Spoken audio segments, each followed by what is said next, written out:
தாம்பரத்துல இருந்து ஹெலிகாப்டர்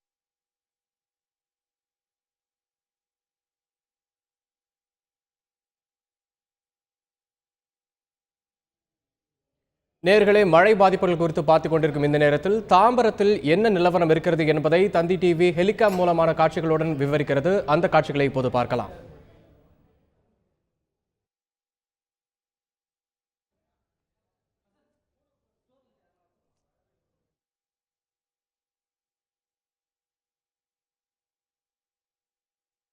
இடங்களில் மழை வெள்ளம் ரோடுகளிலும் வீடுகளிலும் புகுந்துள்ளது.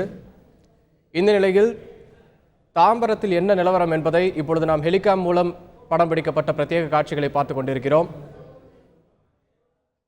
கிட்டத்தட்ட ஒரு குட்டி தீவு போன்று காட்சியளிக்கிறது. தாம்பரம் மட்டுமல்லாமல் வட சென்னை புறநகர் பகுதிகள் உள்ளிட்ட பல இடங்களில் இதேபோல் மழைநீர் சூழ்ந்துள்ளது.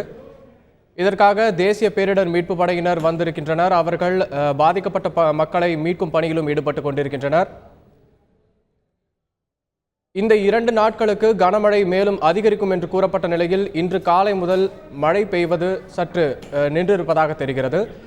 எனவே மீட்பு பணிகளுக்கு சிரமம் ஏதும் இல்லாமல் அவர்கள் தங்கள் பணியை செய்து கொண்டிருக்கின்றனர். அதே சமயத்தில் மழை நீர் தானாகவே சில இடங்களில் வற்றி கொண்டிருக்கிறது. இருந்தாலும் இப்பொழுது நீங்கள் பார்த்து கொண்டிருக்கும் இந்த தாம்பரம் கிட்டத்தட்ட ஒரு குட்டி தீவை போன்று காட்சியளிக்கிறது. சுற்றிலும் வீடுகளை சுற்றி மழை நீர் தேங்கி உள்ளது. மீட்பு குழுவினர் வான் வழியாக சென்று ஆய்வு செய்து கொண்டிருக்கின்றனர். இதனைத் தொடர்ந்து என்னென்ன வியூகங்கள் வகுக்கலாம் என்பதை அவர்கள் திட்டமிட்டு இங்கிருக்கும் மக்களை மீட்பது குறித்து முயற்சி எடுப்பர். எந்த ஒரு சாலையும் கண்ணுக்கு தெரியாத வண்ணம் மழை நீர் சூழ்ந்து நிற்கிறது. ஒரு சில இடங்கள் மட்டுமே தண்ணீர் சூழாமல் இருக்கிறது. மற்றபடி தண்ணீரில் மூழ்கியது போன்றே காட்சியளிக்கிறது. இது தாம்பரத்தின் தற்போதைய நிலை.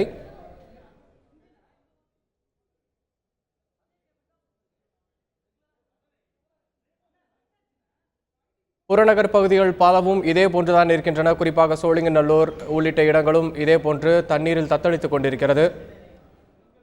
பல்வேறு தனியார் நிறுவனங்கள் விடுமுறை அளித்துள்ளனர். தங்கள் ஊழியர்களை வீட்டிலிருந்தே பணியாற்றுமாறு கூறி விடுமுறை அளித்துள்ளனர். இன்று காலை முதல் மழை பெய்வது சற்று குறைந்திருந்தாலும் ஒரு சில இடங்களில் மழை பெய்யாவிட்டாலும் கூட இந்த தண்ணீர் சூழ்ந்துள்ளதால் போக்குவரத்து மிகவும் நெரிசலாக மாறியுள்ளது. இருசக்கர வாகனங்களில் சக்கரம் மூழ்கும் அளவுக்கு தண்ணீர் தேங்கி நிற்பதால் வாகனங்கள் பழுதாகி நடுசாலை நின்று விடுகின்றன. இது போன்ற சிக்கல்கள் காரணமாக போக்குவரத்து நெரிசல் மிகவும் அதிகமாக உள்ளது. இது தாம்பரத்தை சுற்றி நீங்கள் பார்த்து கொண்டிருக்கும் காட்சி. வான் வழியாக ராணுவ ஹெலிகாப்டரிலிருந்து தந்தி டிவி பிரத்யேகமாக வழங்கி கொண்டிருக்கிறது. இந்த காட்சியை பார்க்கும்போது எந்த அளவுக்கு மழை நீர் வெள்ளம் போல் சூழ்ந்துள்ளது என்பதை நாம் கண்கூடாக பார்க்க முடிகிறது.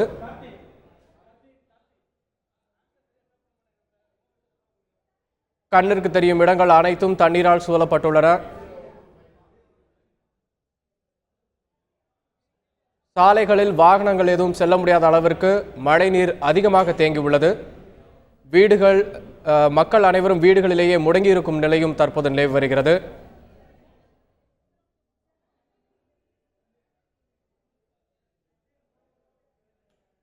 மழை காரணமாக பல்வேறு கடைகளும் அடைக்கப்பட்டுள்ளதால் அத்தியாவசிய பொருட்கள் வாங்குவதற்கும் சிரமம் ஏற்பட்டுள்ளது.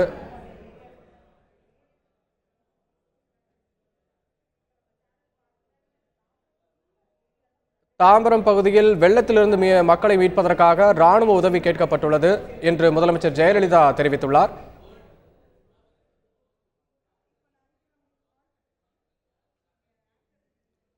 தாம்பரம் உள்ளிட்ட சென்னையின் மழை பாதிப்புகள் குறித்து நமது தலைமை செய்தியாளர் உமாபதி அவர்களிடம் கேட்கலாம். உமாபதி, இப்பொழுது சென்னை தலைமை தொகுப்பாசிரியர் உமாபதி அவர்களிடம் கேட்கலாம். உமாபதி, இப்பொழுது இந்த மழை பாதிப்பு குறித்த காட்சிகளை பார்த்துக் கொண்டிருக்கிறோம். எந்த அளவுக்கு மீட்பு நடவடிக்கைகள் இருக்கிறது, இதை பத்தி சொல்லுங்க. அதாவது குறிப்பா பாத்தீங்கன்னா வடகிழக்கு பருவமழை அக்டோபர் மாதத்துல துவங்கும், டிசம்பர் மாதம் வரைக்கும் நீடிக்கும். இந்த மழையானது விட்டு விட்டு வருவதற்கான வாய்ப்பு அதிகமா இருந்தது. கடந்த காலத்துல அப்படிதான் இருந்திருக்கு.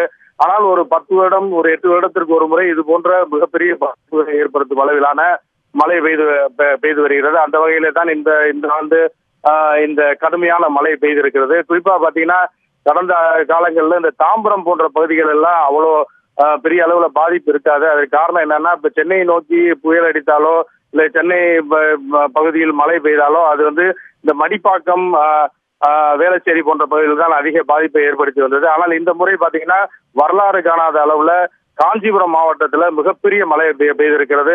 கிட்டத்தட்ட 219 ஏரிகள் வந்து அந்த மாவட்டத்தில் நிறைந்திருக்கிறது. கிட்டத்தட்ட நேற்று முன்தினம் பாத்தீங்கன்னா கிட்டத்தட்ட ஒரு 20க்கும் மேற்பட்ட ஏரிகள் உடைந்திருக்கின்றன. இந்த ஏரிகள் எல்லாம் உடைந்து இந்த நீரெல்லாம் வந்து வெளியேறதன் காரணமாக தற்போது வந்து ஏரி இருந்த பகுதியில் நிறைய இடங்களில் குடியிருப்புகள் உருவாகி இருக்கிறது.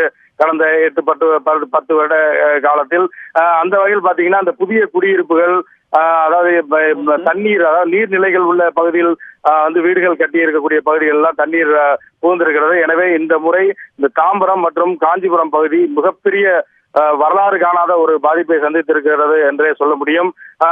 இதனைத் தொடர்ந்து மாநில அரசு பல்வேறு நடவடிக்கைகளை முடுக்கி விட்டிருக்கக்கூடிய சூழல்ல தற்போது இன்று முதல் ராணுவமும் அந்த பணியில் இறக்கிவிடப்பட்டிருக்கிறது.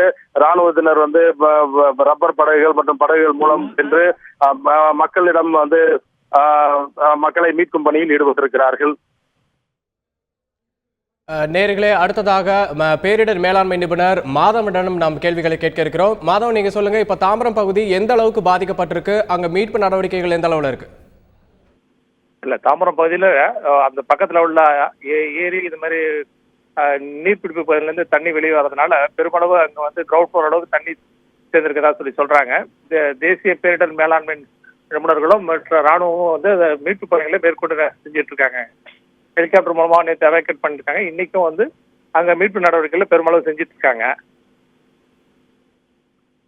ஹலோ, இது எந்தெந்த விதத்துல மீட்பு நடவடிக்கைகள்லாம் எடுக்கப்படுது, எத்தனை குழுக்களா பிரிஞ்சிருக்காங்க, அதை பத்தி கொஞ்சம் விரிவா சொல்லுங்க சார். அதை பத்தி எனக்கு அவங்கள்ட்ட தான் கேட்கணும். எனக்கு அதை பத்தியான விவரம் எனக்கு தெரியல. அது சம்பந்தப்பட்ட ராணுவம் மற்றும் NDRF அவங்ககிட்ட தான் கேட்கணும் அதை பத்தி. மழை பாதிப்புகள் வடகிழக்கு பருவமழை முன்னரே துவங்கியனால இப்படி இருக்கு அப்படின்னு சொல்றாங்க. இது போக போக மேலும் அதிகரிக்குமா? இந்த மாதிரி சமயங்கள்ல மக்களை மீட்கிறதுக்கு என்னென்ன வழிகள்லாம் இருக்கிறது? ஏற்கனவே ரப்பர் போட் மூலமா சில பேர் மீட்டுட்டு இருக்காங்க. இது மாதிரி என்னென்ன வழிகள் இருக்கிறது? இல்ல, முதல்ல வந்து இப்போ முன்னெச்சரிக்கை நடவடிக்கை மக்கள் வந்து தங்களை பாதுகாத்துக்கிறதுக்கு என்னென்ன வழிகள் இருக்கோ அதை முதல்ல பண்ணணும். ரெண்டாவது, இதை தாண்டி வந்து பேப்பர் போட்டு இது மாதிரி இது மூலமாவும் மீட்பு நடவடிக்கை மேற்கொள்ளலாம். இது தவிர வேற எந்த விதமான இது வந்து எதிர்பாராத மழை, அந்த மழையினால வந்து திடீர் வந்து நீர்பிடிப்பு நிறைய நீர் சேர்ந்ததுனாலதான் இந்த அளவுக்கு பாதிப்பு ஏற்பட்டிருக்கு. இதுக்கு தகுந்த நடவடிக்கை என்னன்னு கேட்டீங்கன்னா, போட்டு இதை தாண்டி வேற எந்த விதமா ஹெலிகாப்டர் இந்த மூலமா வந்து பொதுமக்களை எங்கேயாவது மீட்க முடியும். இப்ப சென்னை முழுக்கவே, தமிழகம் முழுக்கவே மழை அதிகமா பெஞ்சாலும் சென்னையில குறிப்பா தாம்பரம், வேளச்சேரி, சோழிங்கநல்லூர் இந்த மாதிரி இடங்கள்ல தான் பாதிப்பு அதிகமா இருக்கு. இதுக்கு என்ன காரணம்? புவியியல் ரீதியாக இதுக்கு என்ன காரணம்? இல்ல, இதுக்கு காரணம் என்னன்னு கேட்டீங்கன்னாக்கா, நிறைய கட்டடங்கள் பெருகிடுச்சு. அதனால நமக்கு அதோட பாதிப்புகள் நிறைய தெரியுது. அது நிறைய இடங்கள்ல வந்து ஆக்கிரமிப்புள்ள கட்டடம் கட்டினதும் ஒரு காரணமா அமைஞ்சிருக்கு. இப்போ நீர்வழி தடங்கள்லாம் நிறைய இடங்கள்ல பிளாக் பண்ணியிருக்காங்க. அதனால போதிய அளவுக்கு தண்ணி வடியறதுக்கு எதுவா எந்த விதமான இதுவும் இல்லை. அதனாலதான் வந்து உங்களுக்கு வந்து தண்ணீர் வந்து வெளியே செல்றதுக்கு வழி இல்லை. அதனாலதான் உங்களுக்கு வந்து தண்ணீர் வந்து நிறைய சேர்ந்துட்டு இருக்குது. உங்களுடைய தகவல்களுக்கு நன்றி மாதவன்.